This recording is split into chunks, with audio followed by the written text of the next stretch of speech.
like that. Hey, we cocked it up, never mind. Thank you guys for joining us. This is Transfer Talk. Do you know what? No coincidences that there's no United game going on at the weekend, and the newspapers are absolutely full of all these transfer rumours linking United to absolutely everybody all over the place. This video is brought to you by the guys at BetBull. There's £100 you can get in sign-up offers if you use the link below, and next week we're going to be having some custom offers that are just for people who follow me as well. So definitely hit the link in the description, go check it out, and we'll be talking about some of those very special offers real soon. So the first one that we're going to be talking about then is Jadon Sancho from Borussia Dortmund. Now, a lot of people are saying that this is going to be United's top transfer target, Miguel Delaney being one of them. That Solskjaer's looking to potentially offload Alexis Sanchesz. Sancho playing on the right and on the left. He predominantly played on the left when he was in England, but it seems like he's predominantly played on the right since he's over there in Germany. So they're saying that he's looking to want to build a forward three of Martial, Rashford and Sancho. And do you know what? That gets the blood pumping a little bit, doesn't it? What an absolutely belting forward three those three would be together. Sancho supposedly not desperate to leave, which you can understand. He's probably having a good old time over there in Germany. And the Dortmund director, Michael Zorc, has come out and said United's interest is irrelevant. I have no knowledge of it, but it's completely irrelevant. He does concede Sancho will leave one day. He goes, but I'm far from putting a price tag on Jadon, but I will say, even for the biggest club in the world, this transfer would be difficult right now. Now, I can't work out if that's him really being ballsy in terms of saying that he's going to stay here, he's not going anywhere, or is this him saying, if you want him, you're going to have to pony up some absolute serious amount of cash. His stats in the Bundesliga this season, as you can see there, they've been absolutely fantastic. 27 games, 8 goals, 13 assists, very high pass completion, estimated value of around about 90 to 100 million. Can we get him? I actually think we could get him if that's the sort of route that we want to go down. Should we get him? I think that's a mouth-watering prospect. Depending on the style of football that you would see us play, I think it's a mouth-watering prospect to see those three line up together in the same sort of team. If they had a midfield that could get the ball to them quickly, then that would be a hell of a prospect. But I don't think we can take the piss out of City for losing a player of the ability of Sancho when we've got players of similar ability ourselves that Sancho coming would prevent from getting game time. So I think we have to go, do you know what, maybe in this instance we might have to pass up on this one, and we'll see what goes. But you guys let me know in the comments. Is Sancho a player that you think we should be getting? Is Sancho the one that we should be getting? Let me know in the comments, of course. Hang on, that's going off in there. I just wanted to get the comments up. Didn't want to get a mouthful of abuse. Let's get this going. And if you had to pick one, if you had to pick just one signing, who would it be? Who would be your, do you know what? No matter what happens this summer, we have to get that guy. Let me know in the comments if you've got one of those at all. Rafael Varane. That's the next one we're going to look at then. Now, for me, straight off the bat, I just think Varane... I don't think so, mate. I don't think Varane is going to be coming to United. Now, I understand the potential fallouts. I just don't see someone of Varane's stature coming to United at this stage of his career. Multiple-time Champions League winner, World Cup winner, mega player. I just feel like this is contract talk. I'm thinking, oh, you're going to see Varane 2024 or something like that on a shirt coming up pretty soon. Well, anyway, they're saying that Perez is planning the biggest squad overhaul since 2009, and then they did break the world record fee for Kaká for about 3/4 of an hour, and then broke it again for Ronaldo. Apparently, it's United's top transfer target behind Jadon Sancho. Again, this is from Delaney in The Independent. The club vetoed signings of Godin and Boateng against the wishes of Jose. So, is that something related to these? A source close to the club said nothing can be written off once the transfer window opens. And Madrid are obviously needing to raise funds because they're trying to sign the likes of Mbappe, Neymar and Hazard. So, it looks like they might have to sell, but this is Real Madrid, man. Real Madrid don't need to be selling players left, right and centre. They need to be buying players and keeping hold of the good players that they've got. So I just can't buy it. I really can't buy it. Absolute top draw footballer. Absolutely improves United beyond a shadow of a doubt. I just don't believe it. I don't believe we sign a player like that out of Madrid at the top of his game. Am I wrong? Let me know in the comments. Like, Can you see that happening? I don't think that's the one that's going to happen, you know. Next up then we've got Joao Felix. Now this is a kid that's causing a little bit of a stir, and it's the Sun that are really going with this one. And I think that this is a little bit of mischief making going on in the Portuguese press. They like to link United to basically every player that's ever kicked a ball in Portugal. And he says it's ridiculous. They're talking about comparing him to Cristiano. He says it's ridiculous to talk about Cristiano and compare the talent that comes up with him, no matter how big they are. Remember, both Felix and Bruno Fernandes are great talents. At Benfica, Porto or Sporting, they sit in their natural habitat, and when they leave, they'll be ready for beautiful careers. That's Jose Mourinho talking about them at the ANTF coaches forum recently. Benfica reckon it'll be hard to keep hold of him, and look, at the end of the day, players are at the likes of Benfica and Sporting and Porto to go to that next level, to go to a top tier European team from there. Usually there's been so many top players that have come through, not just Portuguese players, but look, a lot of South American players generally come through that route through Portugal and then into Europe. So look, he's doing all right. 10 goals, 4 assists is not a bad return in any league, regardless of the standard, for a 19-year-old. I'm just not sure he's got what it takes to be a United player. I think he's a good player. I saw him against United when he came as part of their under-19s. I just don't think... I don't think he's that top draw player. And if we're looking at young forwards, again, we've got our own. Why would we go with someone like Felix when you've got someone like Greenwood?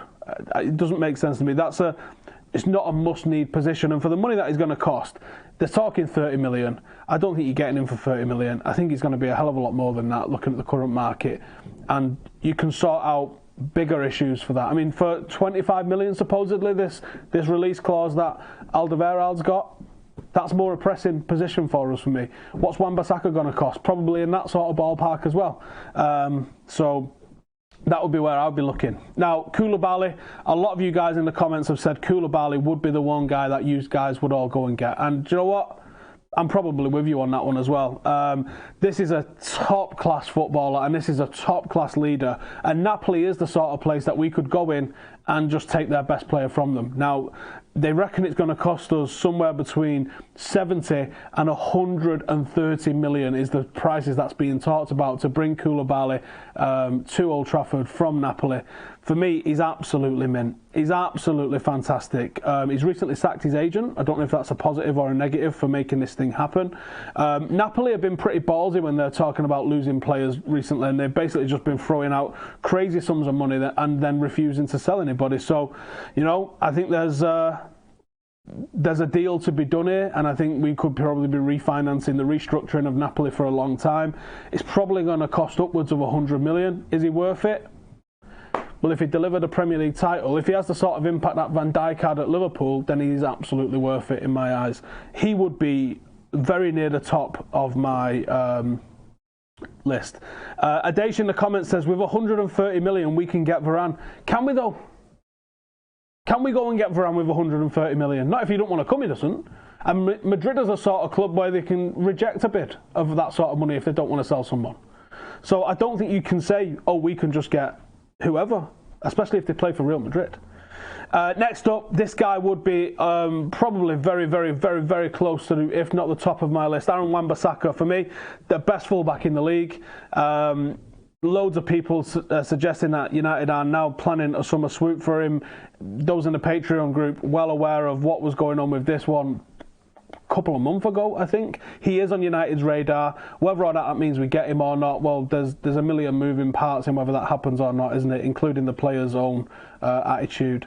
They're talking in the region of 30, 40, 50 million pound for the guy. If it's 40 million, like we was just looking at Joao Felix there, if you had 40 million, 50 million to spend and the options was buy a fullback or it was to go and buy a 19-year-old centre forward that might not be ready to play yet, it makes no sense for me to go and spend that money at the top end of the pitch when the back end of the pitch needs so much investment. Wan-Bissaka, absolutely mint.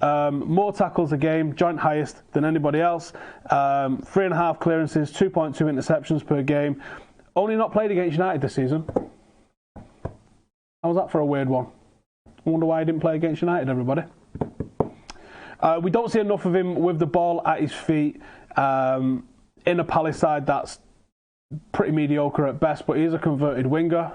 I know before everyone starts saying that's what Young and Valencia are, but he's converted very early in his career. He's got excellent defensive attributes, and he's still got that ability with the ball at his feet as well. I would make it a priority to sign Wan-Bissaka. I don't know, he's not England's fullback at the moment.